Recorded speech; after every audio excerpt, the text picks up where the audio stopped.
What's up, world? I just, I don't know. I mean, I don't know. They Insert here. Yo. It's a terrible game. Bottom line. It's terrible in every way.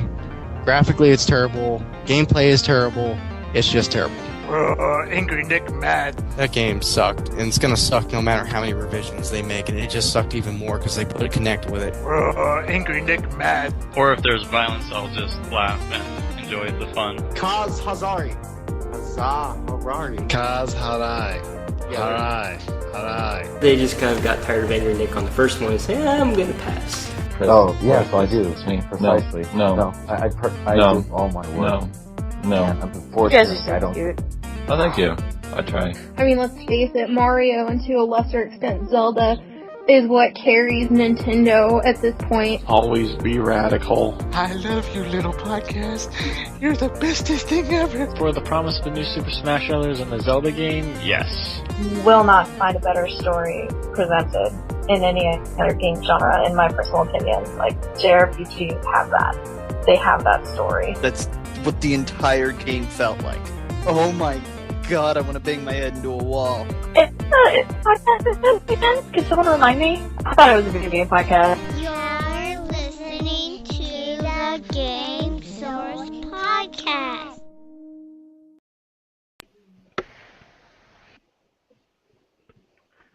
Welcome to the International CES 2015 Game Source Podcast.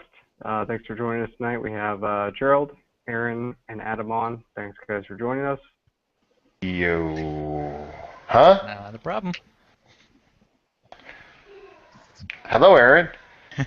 I'm here. I just didn't feel the need to respond yet. I'm sure you will at some point. Maybe. I'll think about it. All right. What's on the docket for us today, young man?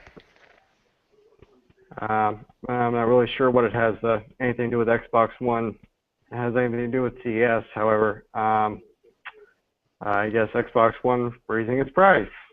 Well, because basically the holiday season is over for all intents and purposes. So Xbox One, which threatened for many weeks to say that they, as of January 3rd, I think, January 4th, they're going to raise the price. What's the last date for it that went back up?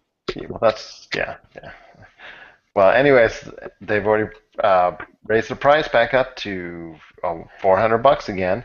It's now parallel, even with the PlayStation 4 again, which leads us to our first discussion and debate. We'll start with Adam.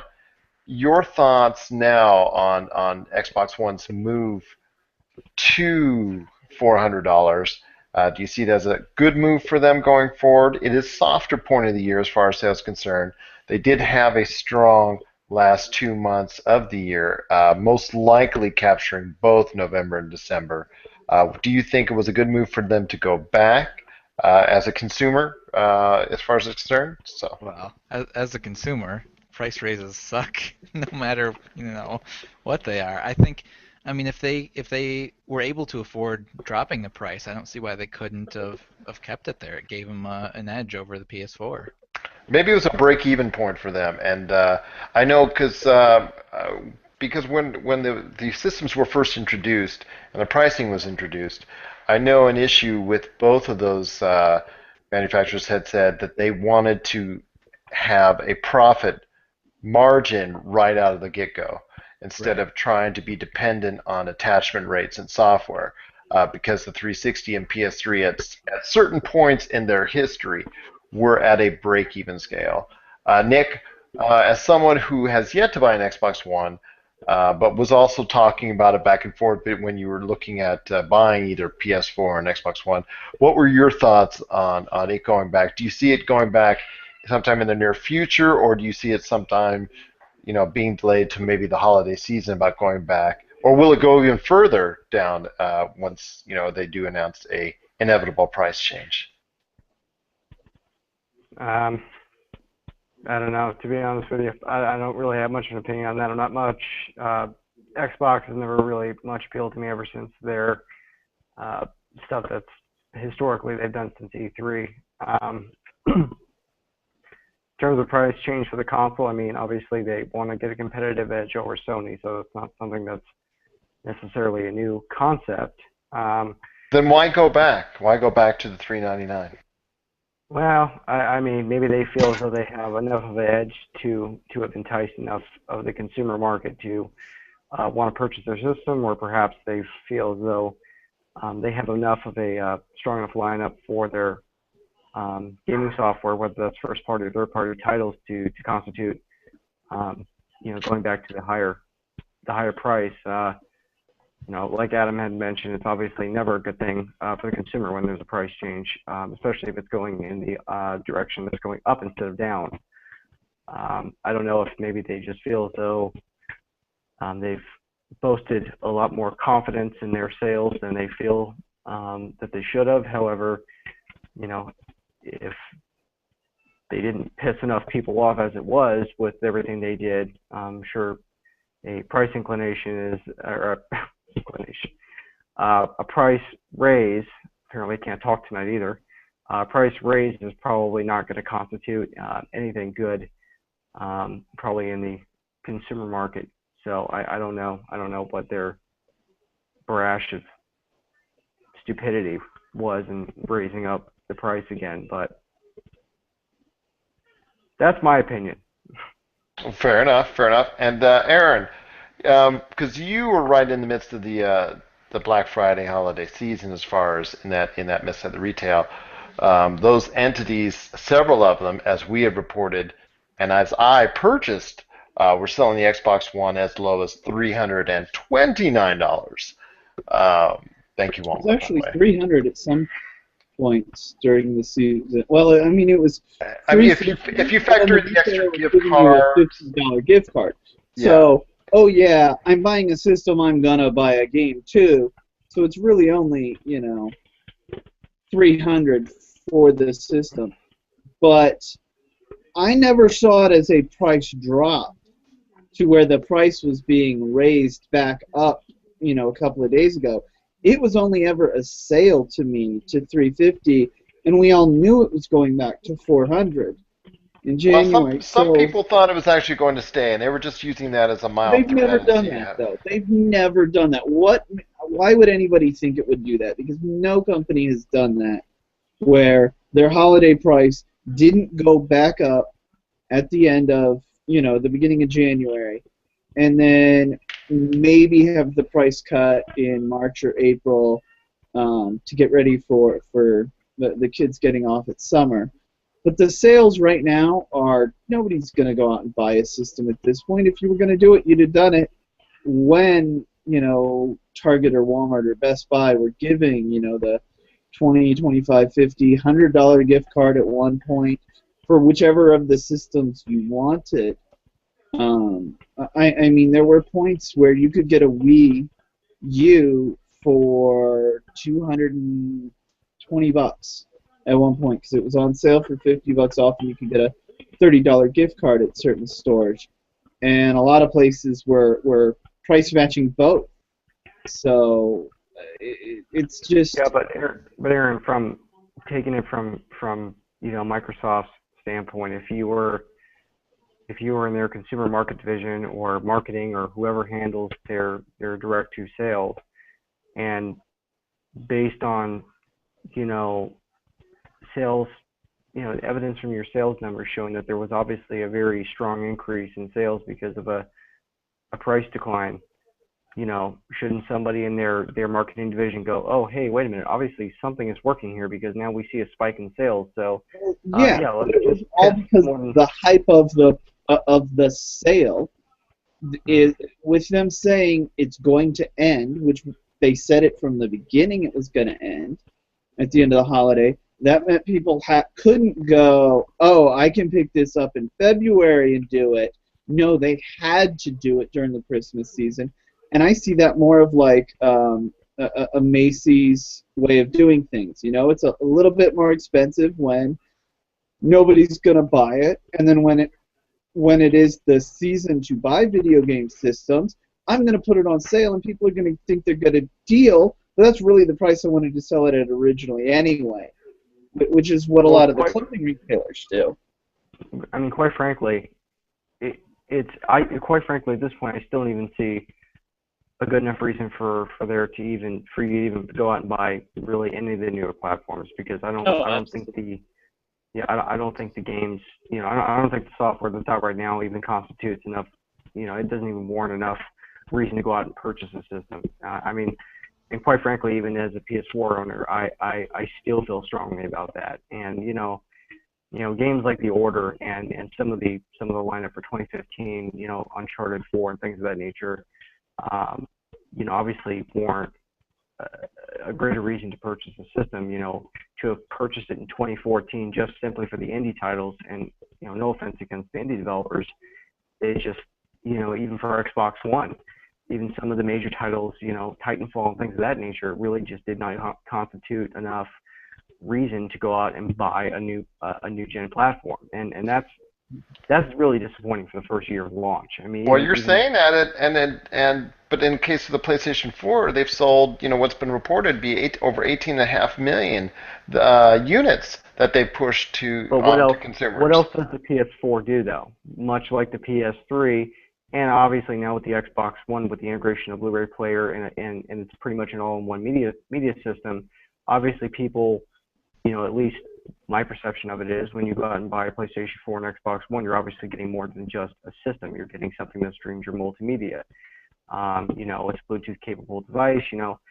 Obviously there's a large consumer basis that finds. I mean, obviously there was enough reason to warrant the purchase of the systems, because obviously over 18.5 million purchased them. But for someone like me, who and obviously much like Aaron, who our particular genre is RPGs, is our focal point. I mean, for me, it's been a tremendous disappointment, and especially with the PlayStation Vita. Not like I've really had high expectations since that was launched, but even still to this point, it's still very regrettable to have purchased the PlayStation 4, because there really just was. There was no reason for me to buy it at the time, and I still and especially with the significant downtime, and regardless of whether or not Sony could have prevented these DDoS attacks, the significant downtime the PlayStation Network has, and then to turn around and insult people by saying, "Oh, well, we're going to extend your membership by 5 days." What is that? And what if I'm a PS3 owner who didn't need PlayStation Plus to go online? Exactly. You didn't do anything for me. A couple of days is nothing. And PlayStation Plus is, to be honest with you, PlayStation Plus is nothing unless you throw a couple garbage games my way every month that are not even worth the time for me to spend to download them. And then on top of that, not only do you give me a couple garbage games, but your frickin' network isn't up and running well enough for a longer period of time for me to even be able to download these garbage games that you're giving me every month, of which I had to pay for, of which I'm not really getting the full, service. And then again, you're going to give me an extra 5 days. Oh wow, that's a real doozy. Thanks, Sony. Well, thank you to the Lizard Squad for doing that. But Adam, I want to get with you on, as far as your thoughts. You're Wii U owner, but you have not progressed into any PS4 or Xbox One action yet. Is, in your mind, have you ever thought, is there a breaking point where you think if they put it at X price, that you're considering it a lot more strongly than you are now currently? Oh, it'd have to be pretty dang low. It'd have to be like 100, 150. I mean, it's just that's my personal preference. Is I don't really have any interest in the Xbox One or the PlayStation 4 as a console system. And yeah, there are some games that I do miss, as I did have the Xbox 360 and PlayStation 3.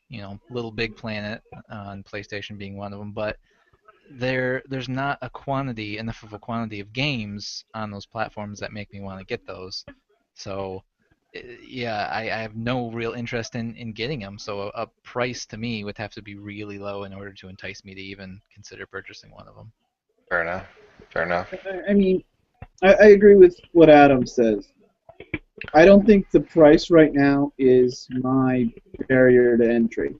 It's the lack of games that are exclusive to either, next gen or the system individually, because my computer is going to outdo anything that most of the consoles are going to do right now. But that's historically, and I'm not saying yes. that's an unfair comparison, because that's historically always and probably will always be the case. But I understand. I'm totally with you and Adam on that. It's just we're right along the line. Well, it's been 2005, 2006 to 2013 basically. So we were looking at 7 years on the same generation of consoles. Most gamers during that span, they had been used to every 5 or 6 years getting a console. So now we've had extra time. We went out, we bought better computers, we upgraded our computers. So we're actually, normally we don't do that until, a couple of years after the game now, or after the systems all come out. Now we've done it just before, and our computers actually can compete with it, whereas before, not everybody could, We upgraded that goes. Well, that goes into my next point as far as what we're going to talk about, and with a lot of these games that are coming out on Xbox One and PS4, they're also concurrently coming out on PC. So a lot of individuals who have a decent PC running don't have to feel like they're necessitating getting PS4 or Xbox One. What the disappointment is that you have greater cause to go out and purchase a high-end computer than you do a new gen platform, and that's very disappointing. That is incredibly disappointing. And speaking of games that are coming to PC, I got one coming up that we actually saw. Aaron and I did at PlayStation Experience, and also was at the Razer booth for us here at CES that we've attended, and hopefully still going to be able to attend tomorrow, or whenever this goes up. But it's Dying Light, so I don't know how many of you guys are zombie fans, but this is the first major release of the 2015 year for gaming, and it's coming up here in the latter part of the month. So my question to you guys is Dying Light, which seems to be a cross between, for Techland, their own big hit, Dead Island, and with a little bit, actually some parkour and things that are reminiscent of Mirror's Edge, which has seemed to be a cult favorite and a fan favorite as well for certain individuals in the industry. So, have you seen or from EA last month? Yes. So we saw it at PlayStation Experience, and we saw it again running in action at the Razer booth. So I wanted to get your thoughts, Aaron or Nick or Adam. Is this something that for a PC owner that they might be interested in if they don't have the PS4 or Xbox One? Zombies are one of those things that either do or don't do. It tries to bring something unique to the concept. It has nothing to do with that. It's either you're a zombie fan or you're not. That's how zombie games have always worked. I don't really think there's anything new. I think that the whole zombie concept is just something that they just kind of embellish on. If it's not Dying Light, it's something else. If it's not something else, it's it's another addition to the Resident Evil genre. Which is coming out soon, as far as the remake on that as well, the HD remake. And I just as many, just as likely as many out there. I've played Resident Evil since Resident Evil back on the Sony PlayStation. I've historically always been a Resident Evil fan, but even as that genre has progressed through the generations, there's just been such significant changes, and unfortunately, I have to say that it's been so heavily influenced by the newer evolution of just the way games are that it's not even really. I mean, Resident Evil 6 was, I mean, outside of the character definition and the game, you know, and the Resident Evil elements that have always presented themselves in the other games, it was barely recognizable as a Resident Evil, as part of the Resident Evil series, with all the combat and all the that wasn't Resident Evil. That's not survival horror anymore. That's survival action, fighting, kung fu. That's not even Resident Evil anymore. They've stripped the horror element out of it that made it a survival horror. And well, what does it give you when you see Dying Light? And you were there with me at the Razer booth at CES, and so was Aaron, and also Jamie, Degenerate08. He was there as well. You know, that seemed to be more to his liking as far as Dying Light was concerned. Adam, have you seen any footage of Dying Light yourself, as far as it's concerned, as someone who plays PC? Zombies are not your thing, as far as it's concerned. Not really. Yeah, it's just something I haven't really been paying attention to, just because it's not something I'm terribly interested in. And that's fine, because I noticed when I was there, a lot of people were shying away from taking advantage of getting time on it, simply because it was something in the zombie genre. So that leads me to believe that the January 27th, that was my wife right there. January I love her 27th. look when she realized it, though. Yes, and she just flashed by. So January 27th, when it's still, you know, hopefully we can still get a copy. We appreciate it if we're going to get a download code for it. We're I mean, there are definitely people who would play it, and there are people on our staff who would play it. It's just, it's a zombie game, and you either like zombie games or you don't. It has nothing to do. It could be an FPS, an RPG, you know, a strategy game, whatever it is. You either like zombies or you don't. If you like zombies, you're going to be looking forward, or at least looking at Dying Light. If you don't like zombies, you're not going to be looking at it. I think any game that comes out now with zombies is going to pigeonhole themselves into being a zombie game, just like any zombie movie does. And I think it's, you know, in their best interest to have it come out as the first title, the first real title of 2015, because I think it just gives them a chance to maybe get some sales that they may not get if they release it in late February, late March, or even late April, when some other titles, The Witcher 3, The Order 1886, Evolve, what have you, come out. We'll be lucky if The Witcher isn't a 2016 release. 2016? Well, you're being optimistic. Well, they have delayed 3 times, but they're still on. You know, they haven't delayed it. One damn good game by the time it comes out. That's all I'm saying. And I agree with you. It's going to I'm hoping for a big, huge open world with lots of opportunity and great, you know, look. Because every trailer that we've seen has been very impressive indeed.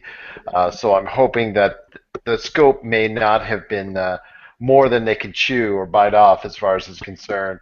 And I'm hoping for good things. We're also spoke to them as well. Hopefully we'll be given the opportunity to look at it and review it beforehand, before the game comes out as well. Otherwise, we'll be providing you with reviews for all these games as soon as we can put it up on yourgamesource.com.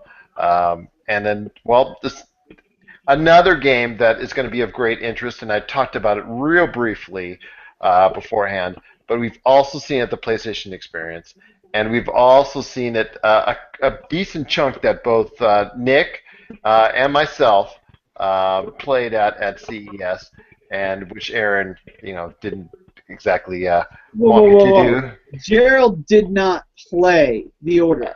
I did. He was pushing buttons and dying. I don't think you can call what he did playing it. It's and a you cover. will understand why when you see the video. But yeah, bad. That's a trend. Let me walk up to this guy and get shot in the face while not even reacting to him. Well, the Here, magic. let me give you a I'm dead. The magic of editing will actually may not. Oh, that's so cheap. It's 20. It's like 24 minutes. If he edited below that, he died like 100 times. I did not. It was 3. But anyways, he's exaggerating. More than it should have been. Well, but I do want to talk to Adam real quickly on the Order 1886, and I know this is something this is coming to only the PlayStation 4, and we discussed what um, the. I know you've heard at least the concept of the Order 1886, and not gauging whether or not you're interested in it is. As someone who is an outside, someone looking on the outside, looking in, is the Order 1886 something that, as a PlayStation fan would have? Would this something that might you think that might be somewhat of a good note for Sony as far as it's concerned, or have your friends, compatriots, and gamer friends alike said nothing but bad things about it so far? Because it's something Sony is holding a lot of high hopes on. Yeah, I've heard a little bit about it, and it looks pretty interesting. At least the time frame, the characters involved, Right. that part really looks intriguing indeed, because it's something that hasn't been readily covered in video games. Right. And it's a third-person shooter, so it's gonna have a certain audience, which unfortunately isn't necessarily me, but those kinds of games do have a good audience, and being in the setting that it is, and I haven't seen any gameplay or anything like that yet, but I can see this being a game that could potentially entice some people to get a PlayStation 4 along with some other games that are already out. So yeah, I think it could make a little bit of a change for some people. As far as Aaron, you were recording my attempts, mind you, at playing the game. Your thoughts on it as someone, again, like Adam, who, obviously you're a great fan of Nintendo's work, and obviously I'm taking a you to fan places. of gaming. It just happens to be that Well, hold on, Nintendo systems hold on. have the games I want. It's not that I'm a Hold on. Nintendo fan. But you did like a lot of indie games of PlayStation experience. I'll give you Yes. that. And then, but Mike's thought to you is this something that you feel is going to keep the good flow of PlayStation going strong, or is it something that you feel that maybe is something that's destined for crash and burn status, like, well, Drive Club? Or Titanfall. Yeah. Well, Titanfall performed okay. I don't think it performed Yeah, to the for like level. the first 2 weeks, and then it just completely died off. Nobody played. I don't think it was a console mover that they were hoping on, but Right. And I don't think this will be either. I don't. I think if you have a PlayStation 4, this is a game that if you're into to FPS or steampunk or a little bit of both, that you're gonna pick up. I don't think this is gonna be, oh my god, I have to go out and buy this system right now for this game. It just doesn't. I mean, I watched you play. Well, let me rephrase that. I watched the people next to you play while trying to keep the camera centered on your screen while you got shot in the face, but it just didn't do anything for me. The cover system really wasn't as crisp as many other games. I mean, even Mass Effect the original Mass Effect felt like the cover system was a bit better. I would Speaking think, of cover, my daughter's like trying to do that. but I mean, like, you're on the blimp, the Zeppelin, or whatever it's called in the game, during the demo stage that we saw. And it's wood banisters. You're getting shot at by, I don't know, there were at least 6 guys at one point, probably more. I wasn't paying close enough attention. But, you're getting shot at by 6 guys, and you're hiding behind what amounts to, the side of an open stairwell. The pegs every 6 inches that go down and look pretty, and they're all wooden. So how are you not dying when 6 people are shooting at you? Why is the wood not being chewed up and then the bullets going through that? This day and age, the physics engine part of that is embarrassing to watch. I mean, later you go down on the floor and you're hiding behind a wooden box almost. I mean, this isn't the 90s anymore. People expect that wooden box to be chewed up, and then the bullets just start flying through and damaging you. Well, I just didn't. One of the things hold on. I just wanted to interject one thing. One of the things I was not happy with is you saw me purposely try, Aaron, to break through the glass on a couple occasions to see as far as destructible environment is concerned, and the game itself on a wide basis, the game looks good. Cutscenes look obviously great. The game itself has a nice detailed look, but when you get into some particulars, like let's say the cover system is concerned, some control issues aside, because it was for some players it's going to be a little bit tough getting used to first off. But when I was over in those boxes, or when I was shooting at the hooligans on the other side, I noticed, like you said, anything that was wood was not disintegrating. And we've seen in games already when you shoot covers. SOCOM on the PS2 did it. How is a PS4 game not doing it? Exactly. I mean, it's still aesthetically perfect for all intents and a lot of those cover areas, which I found a little bit disconcerting. Because I was like, at some points in time, I was just trying to aim and shoot at directly, in some occasions, just whatever was in front of the bad guys standing, were sitting behind or standing behind or covering behind. And it was not impacting it at all. I found that a little bit disconcerting. Also, one thing that I noticed, and you'll see this on the video, is, and like I said, this was just a vertical slice and it was maybe an old build, maybe of 2-3 months ago that they used. It may not be the final build, so I'm going to give it some slack on that. But as I ran up the stairs on the other side, you saw. And I was laughing, and you didn't understand why. I said, but then I told you, and then you're like, oh yeah, you're right, because the monster closet, they popped right out in front of my face because that's where they're designed to, and unfortunately I was there, and we saw him pop up out of thin air, and that to a gamer that's taking you completely out of the experience, which I found a little bit disconcerting. But we're nitpicking. Before I go to your thoughts extendedly, Nick, on the Order 1886, I will say that, like I said before, the game itself, on an aesthetic level, from looking at from a distance, looks really good. The story seems to be somewhat intriguing. The little bits and pieces we've seen are quite impressive. I do wish it was a multiplayer, and I will bemoan that until the day I die. And I've bemoaned that from the start. Multiplayer in every game. I think every once in a while, a single-player game sneaks through and does amazing, and then that game outsells almost anything on the market because it didn't take the time to put multiplayer in the game. Yeah, co-op would be nice. Well, I'm just saying because the character necessary. base. But in this case, I don't think multiplayer. Multiplayer should be in that one.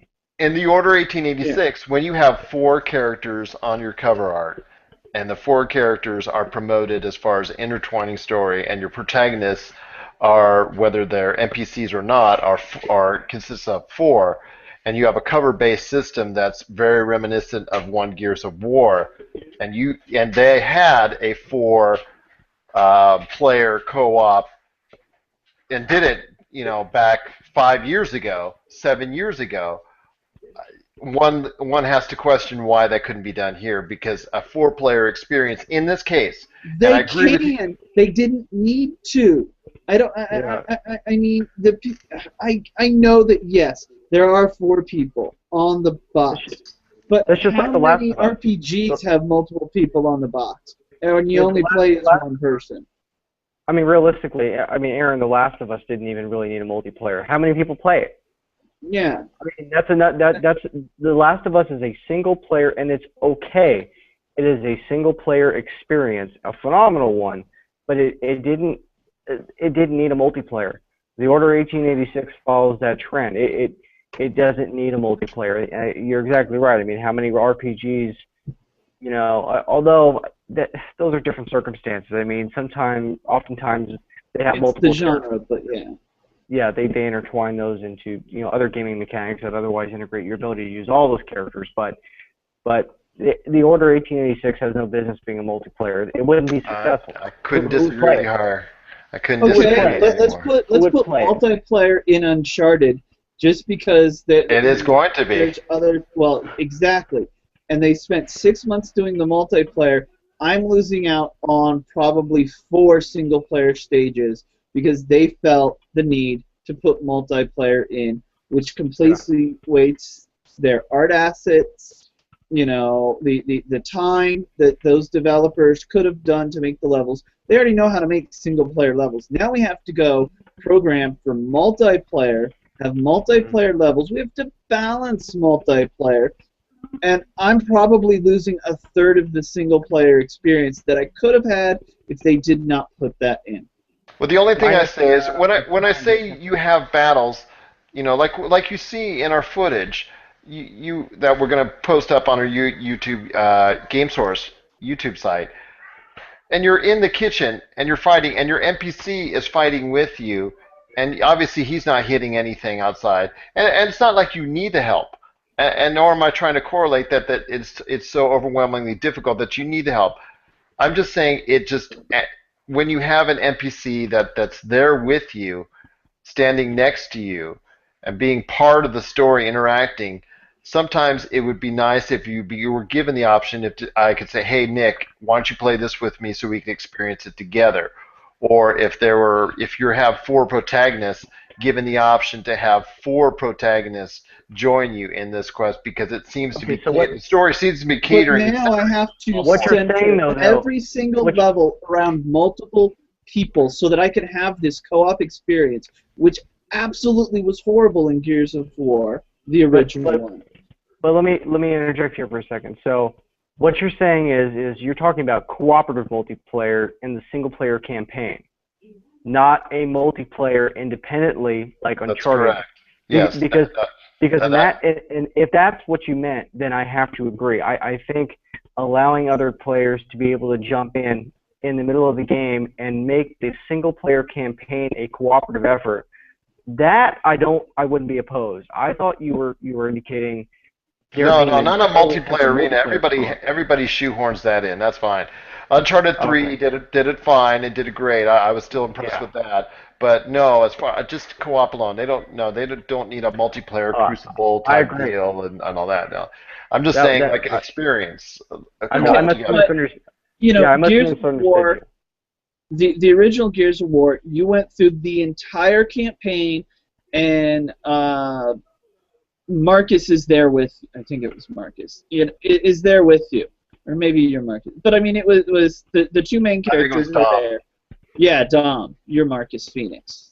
But the 2 of you go through the entire game together, and you split up for maybe 2 minutes every once in a while.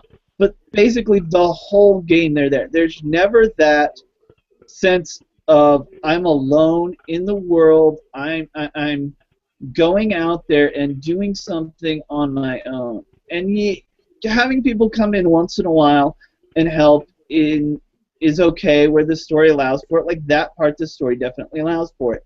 But if I'm going to go hunt a boss through the streets of a London-style town, we're not going to run together. We're going to spread out and go down different alleys and everything. And I shouldn't be able to see these people for the 20, 30 minutes that I'm going through the level. And now, because you want multiplayer and you want co-op, these people are going to be with me for 95% of the game, and I'm not going to feel that sense of the spy that the Order is really going for. Gerald's so upset he's turning his back on me. But I mean, with the PlayStation 4's capabilities, it would be a surprise if they weren't able to make a build in such a way that you were able to separate. Hey, go down. I meant to turn my back on Nick. Hold on. Oh, okay. That's acceptable then. Go ahead, Nick. I'm sorry. Just kidding. I agree, Nick. They definitely could do it so that they could split you up. But now I'm missing that content going through on my own.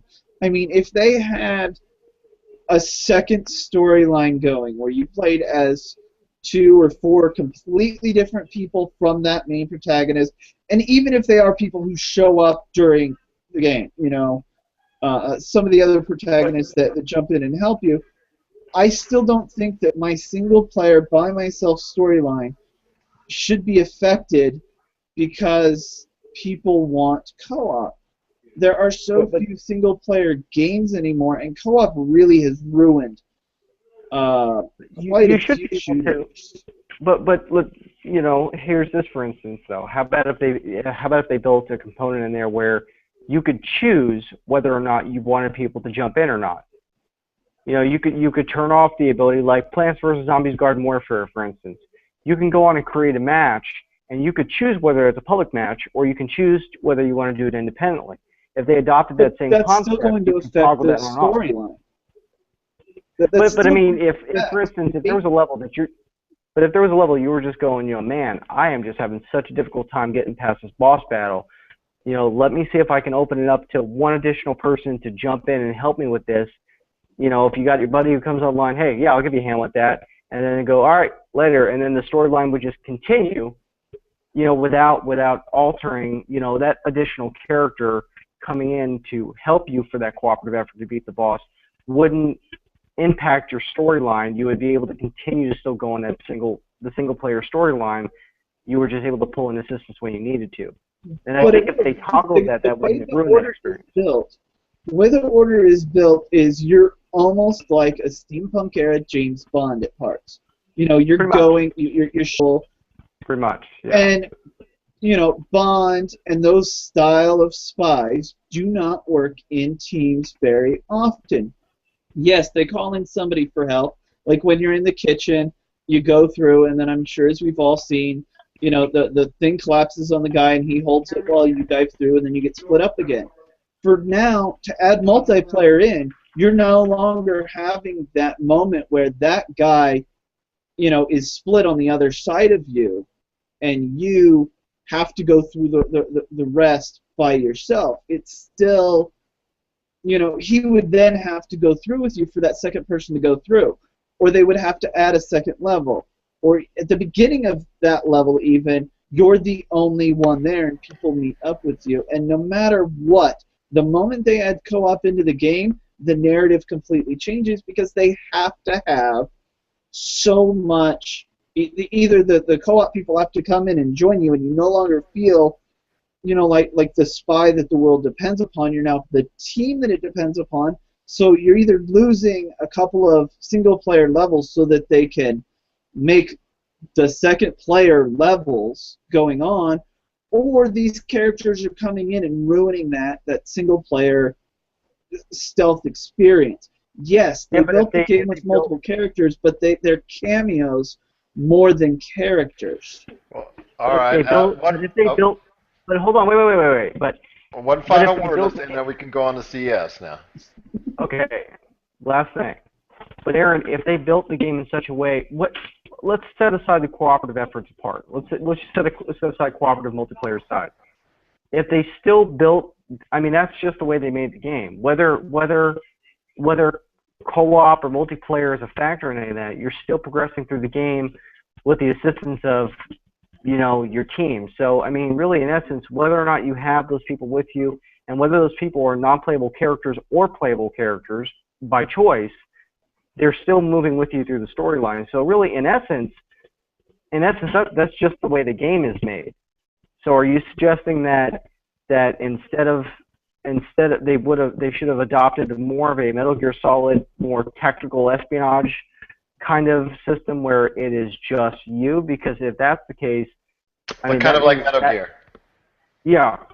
Well, but yeah, exactly, to where it would just be you. But it looks like the way that even from the trailers, and just even the short cutscenes that we experienced during our play at CES, he's obviously working with some kind of team pretty much all the time because of the kind of evil creatures and enemies that you're combating. So really, I don't think having an option. I've seen, we've only had about a third of the levels a third of each level has someone helping you.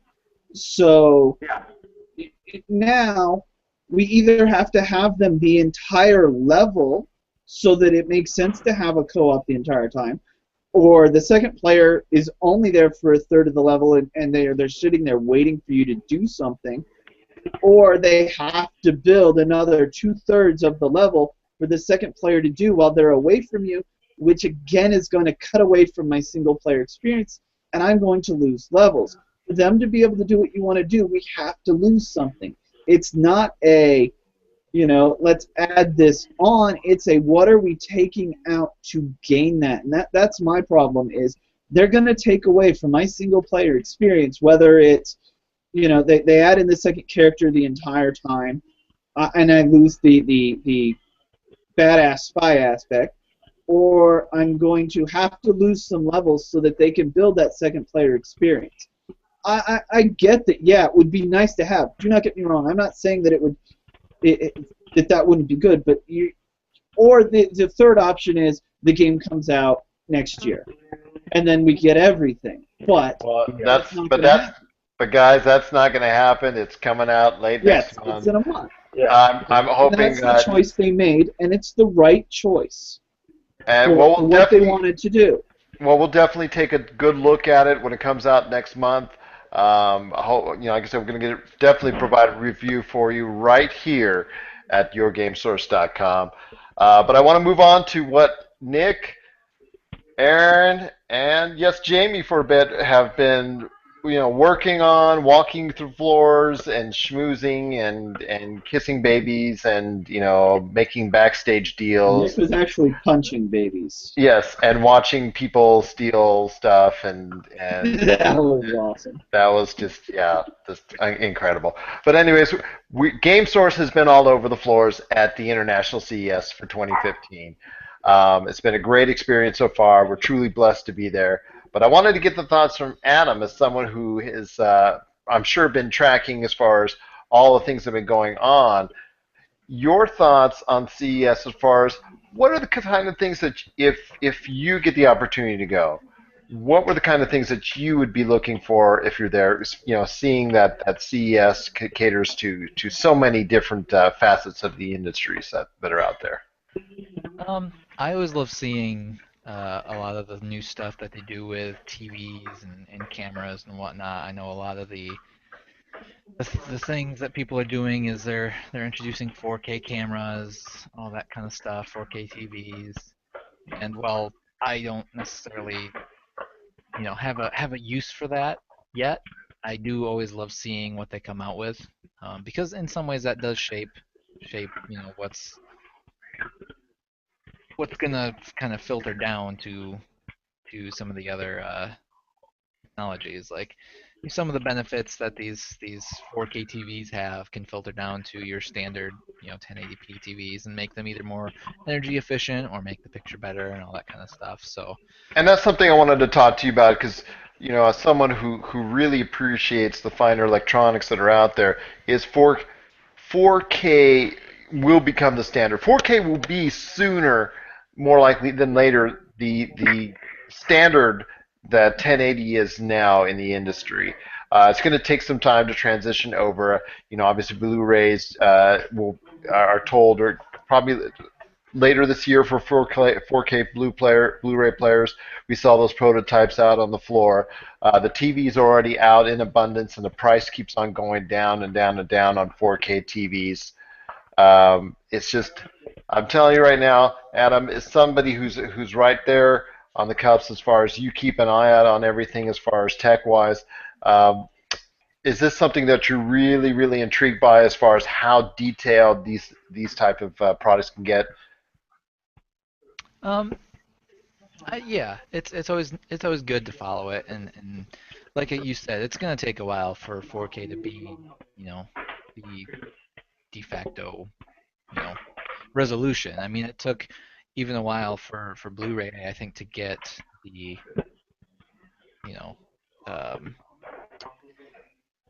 what's the word I'm looking for? As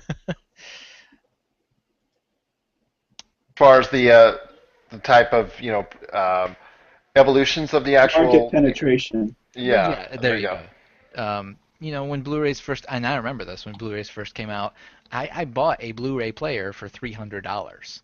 You know, that's not the price point at which most consumers would have bought it. But nowadays you can get Blu-ray players for dirt cheap. You can get them as cheap as DVD players used to be.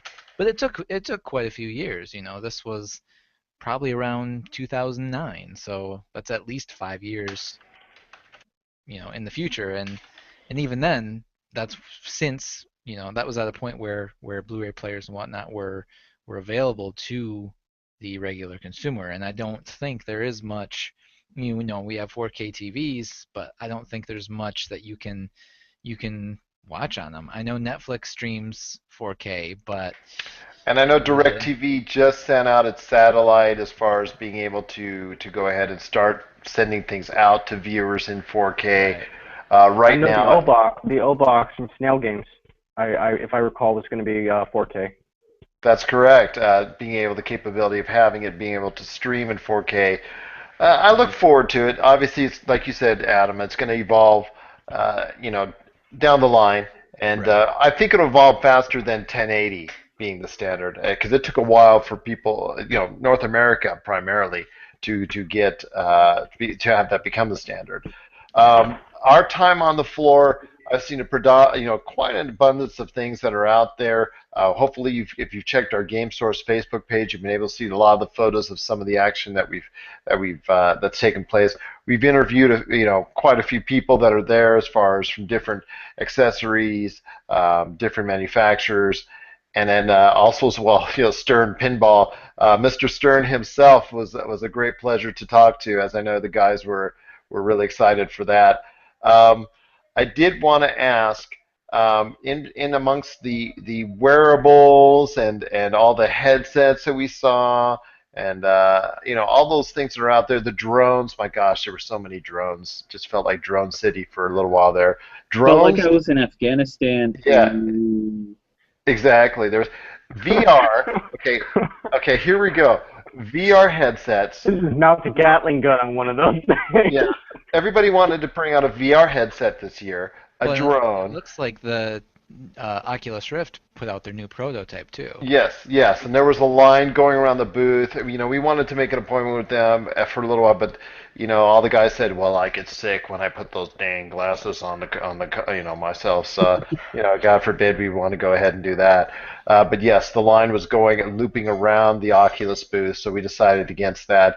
But as Razer introduced its, we had a chance to see that. OSVR.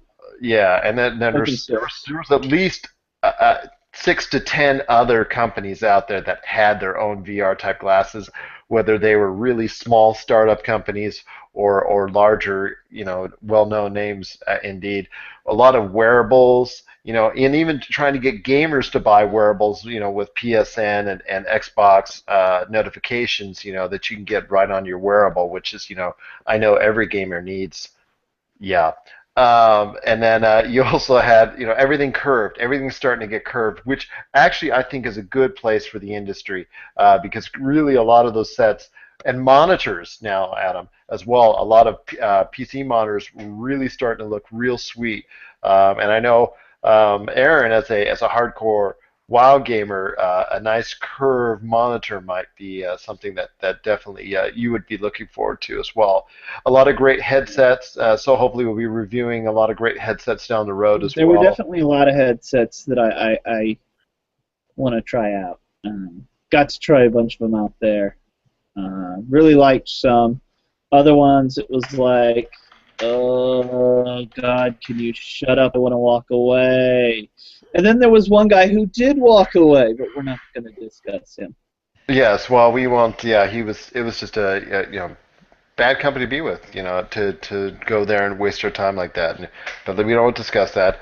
Grow Groove, they were really nice, and they had, it's nice when they see you go to a small company that deals with a whole bunch of other things, and they come out and they say, you know what, we're just starting our PC keyboards. We're just starting our headset line. We're just starting our mouse lines. We're giving you entry-level stuff here that we're showing. We're going to develop for the future. And that to me was quite refreshing, that their honesty is, because, Aaron and I and Nick and I and Jamie, we hear all the great hullabaloo, and they tell you that, all these places tell you they're the greatest thing. They have the greatest thing since sliced bread as far as what they're selling, what they're trying to pawn off on people, and just to see, that kind of refreshing, honesty was quite nice indeed. But then we did, a lot of other great people at Razor, Turtle Beach, like I said, Go Groove, Audio Technica, Creative Labs. Where else? Plantronics, great people at Plantronics. A Audio. Sony, Sony was incredible, and I know Nick fell in love. I mean, spoke to at length the PR reps at Sony, and hopefully that a new will, tattoo. Love it first sight. Well, hopefully that will spawn into something very productive indeed. But we were just very appreciative. But not maybe productive, Nick. You have enough. Yeah, well, yeah. That notwithstanding, my overall last question, was CES a good experience for you, Aaron? Just real quick, and then Nick, you real quick, and then we'll get into our Game of the Year stuff.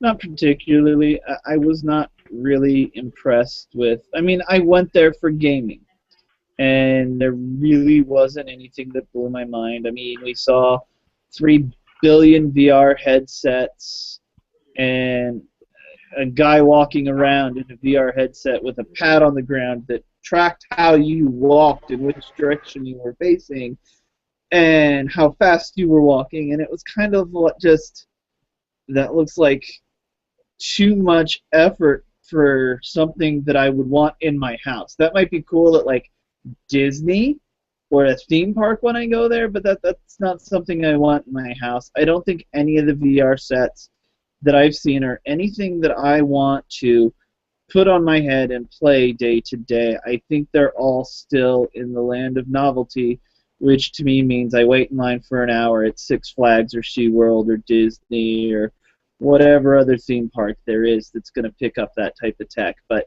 I don't think there's any, I don't want to sit and play Final Fantasy 48 for 100 hours with a VR headset on my head at this point in time. With the way headsets are right now, I mean, yeah, some of them are the size of like a scuba diving mask, but nothing at CES gaming-wise made me go, oh my god, I'm so glad to be here. I mean, the headsets are awesome, but the headsets, I'm going to see those in stores in 6 months. So, yeah, Nick? Have a turn. Oh, no worries. So your experience as a gamer, and that's tough, because I was disappointed. It wasn't like it sucked. I was just disappointed. Well, it should be more. It was nothing amazing. It should be more gamer-centric, and unfortunately CES has never been, which is kind of disappointing in that realm. Well, they all go to E3, and I don't blame the game makers for that, but I still expect something just one or two things mind-blowing, and there was nothing. It seemed like there was even, and in terms of the availability of gaming, there seemed like there was even less this year than there was in previous years if we went, which of course is a great disappointment. I think what's even a greater disappointment is that there was just such a big focus on the virtual reality, and I just have absolutely zero interest in Oculus and just any virtual reality. And my overall experience was disappointing this year. In some respect, I guess it was okay. Some of my experience, some of the other booths, with like the smart wallets and mobile accessories, the advancements in technologies. Mobile accessories was like 3/4 of the South Hall. Yeah, exactly. But I mean, the advancements of technology and the availability of what's going to be coming out, whether that's next month or 6 months down the road, that experience from CES was was enjoyable. Being able to see all the new great stuff that's coming out. A lot of the wearables and things of that nature that Gerald touched on. But in terms of gaming, it was a tremendous disappointment. Tremendous disappointment. But Well, I guess yeah. that's what E3 What is do for. you think of it, Gerald? Well, and someone who's been there, I think I said 16 times, 15 to 17. I don't remember. It's over 15, I believe. So to me, I've come to learn to expect um, what it is as far as the spectacle is concerned. It is growing larger. It's now beyond the realms of the convention center. At different hotels. It is huge, and it is growing. But just to see as far as this year, there was no one central theme. I remember the years where first high def was first on the scene, and people were amazed at the first high def sets that were actually available for public view. And I remember the first year, a couple years ago, when curve sets were really in vogue. But like I said, CES for me is what it is, and it gives me a nice sneak peek on what to look forward to when I go to Best Buy, Amazon, and what have you later on this year for if I need any things for my life. So that being said. Yes. Well, like I said, we're going to be showing to you and displaying you everything that we saw, we heard, we displayed at CES. That'll be coming up on our site at YourGameSource.com, so look out for it. But also, speaking of YourGameSource.com, we recently ran our voting, which you out there, you helped us decide.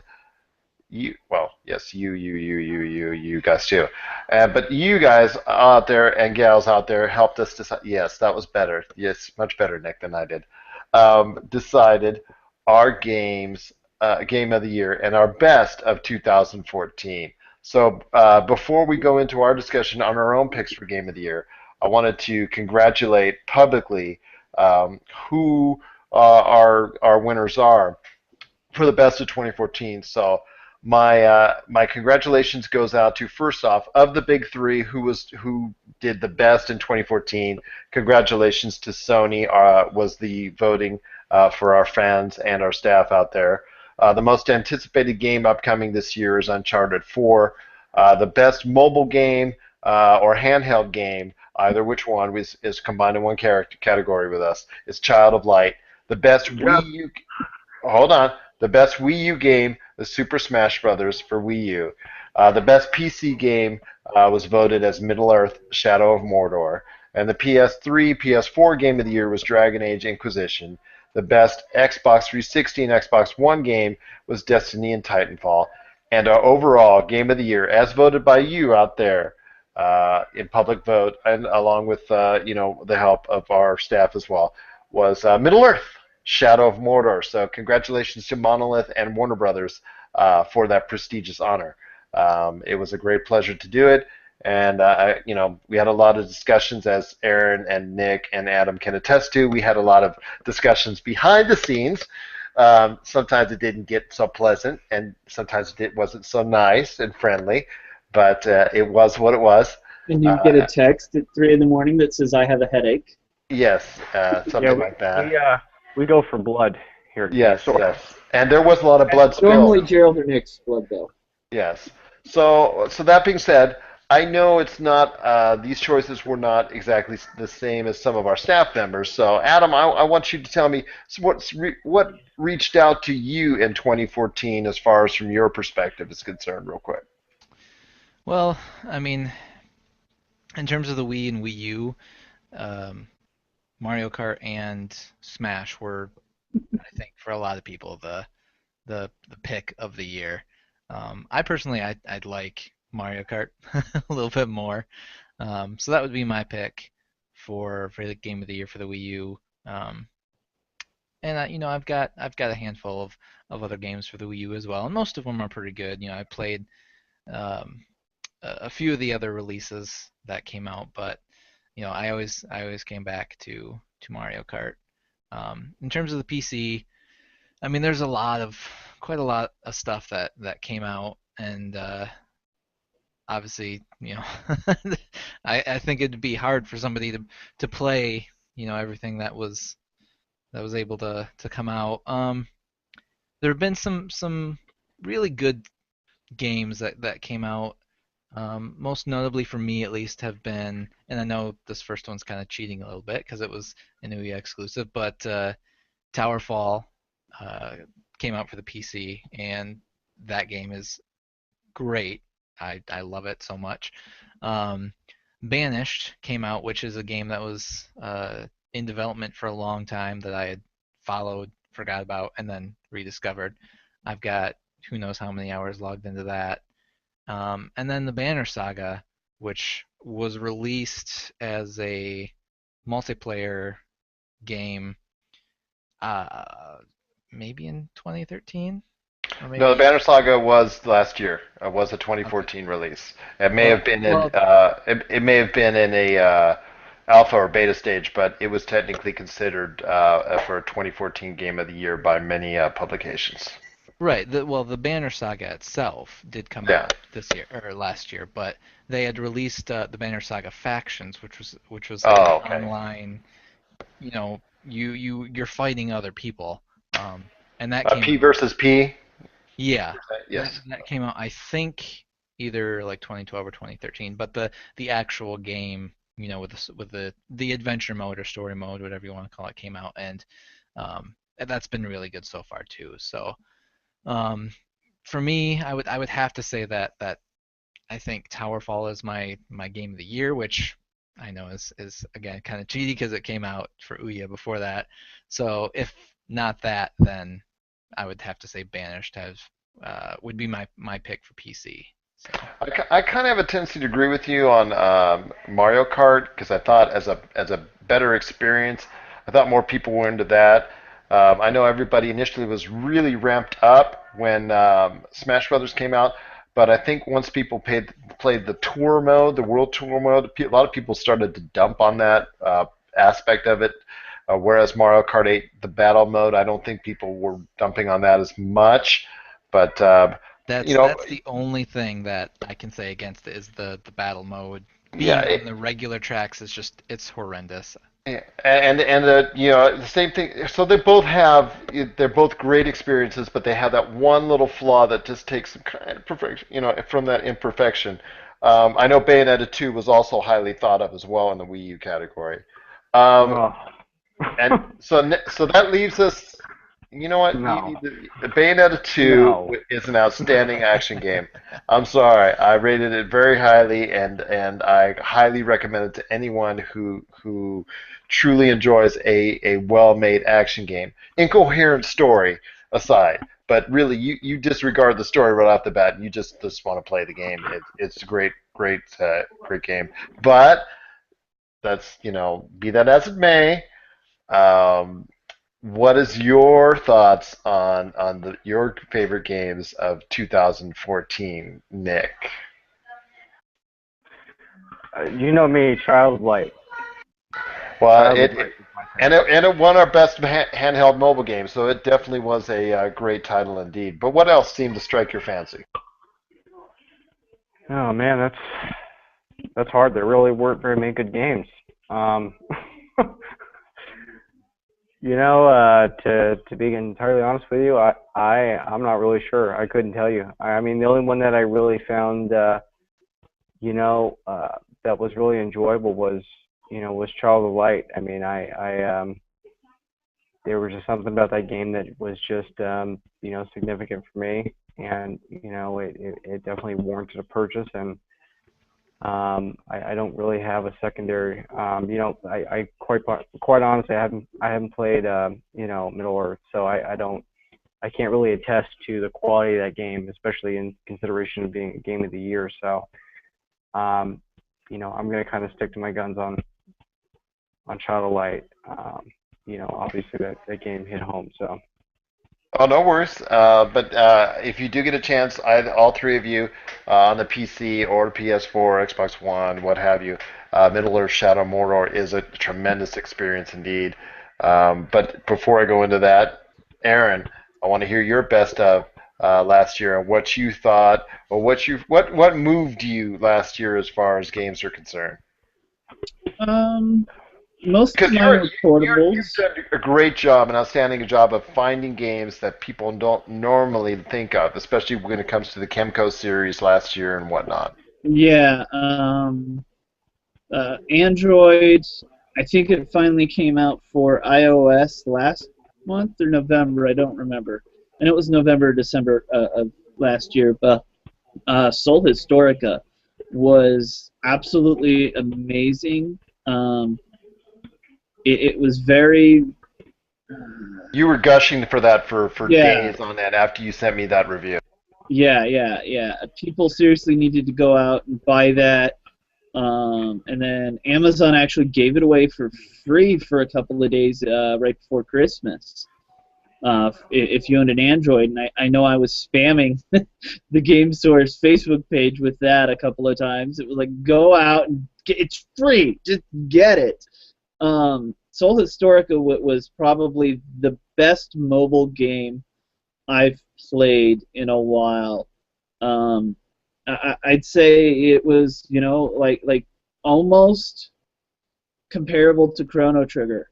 Not quite, because we're 20 years later, but it was really in that same style of game where you felt like everything you did had a little bit of impact down the road. Didn't quite have the time travel aspect of it to where, if I do this in the past, this happens in the future, the way Chrono Trigger did.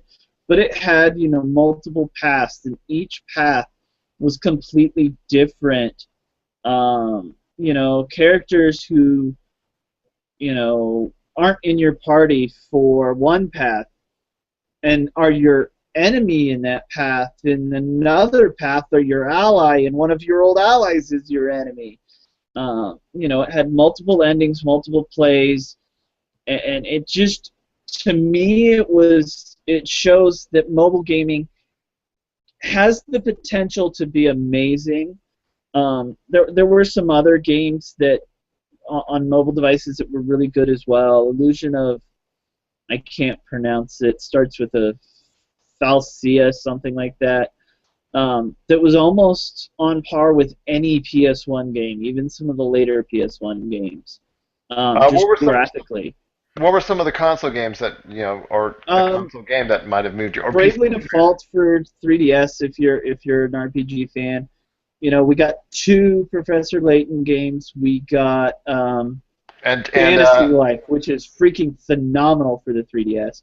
And I just want to say, Sam did like one of the Professor Layton games so strongly that she put it on her top 5, which will actually be going up on her page, the 7th Valkyrie page at yourgamesource.com tomorrow, Friday. Ace Attorney?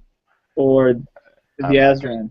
I'm not going to say. You have to check it out at yourgamesource.com. I'll tell you. I will tell you off screen.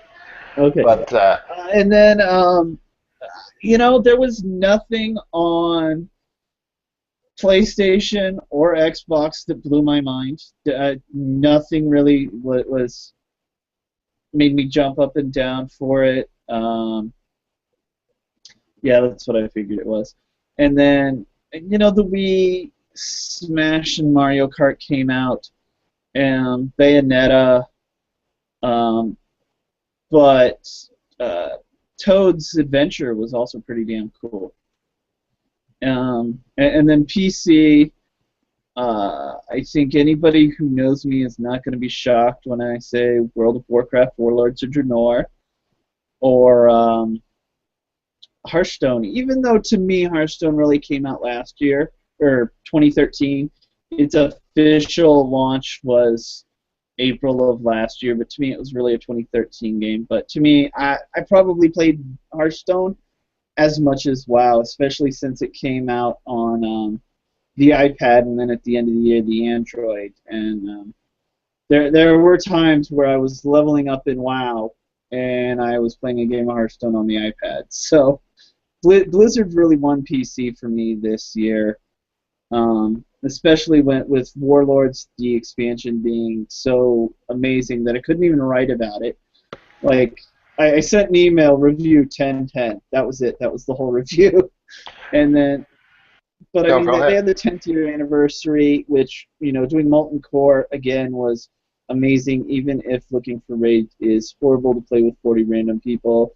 They brought back Torin Mill versus South Shore, which any vanilla WoW player will know as the only way you could do PvP for the first year and a half. It redid everything that WoW made amazing 10 years ago. It brought it to a whole nother level, and it shows why WoW is the only subscription-based MMO that is really working in the Americas. Well, that's fair enough. That's a great list. Myself personally, I did agree with what the voting public out there said. Middle-earth Shadow Mordor was, to me, a great experience. As a Lord of the Ring fan, I was, surprised at how they were able to incorporate so much. And even if you're not a Lord of the Ring fan, how attractive the gameplay is. It's not just an Assassin's Creed clone. It does a lot of things Assassin's Creed wishes it could do. It does a lot of things Batman Arkham Asylum wishes it could do, and I think those. Um, and I'm sorry, I apologize for that. It's just a tremendous experience, bar none. I truly recommend it highly. It's so Uncharted. amazing he lost his train of thought. No, no, it's just outside interference as far as that's concerned. Ambient noise, as it were, and not the kind that you want to actually have on the podcast. But anyways, it's just like I said, it was a great experience for me. Just appreciate everybody out there that got a chance to vote. Hopefully, we'll be able to have even a better Game of the Year experience next year, and I look definitely forward to it because I think it's going to be a much better year for gaming in 2015. So I I think that's hope going to so. wrap. It Pardon? really can't get any worse. Well, all right. From the prophets of doom there, much appreciated on that.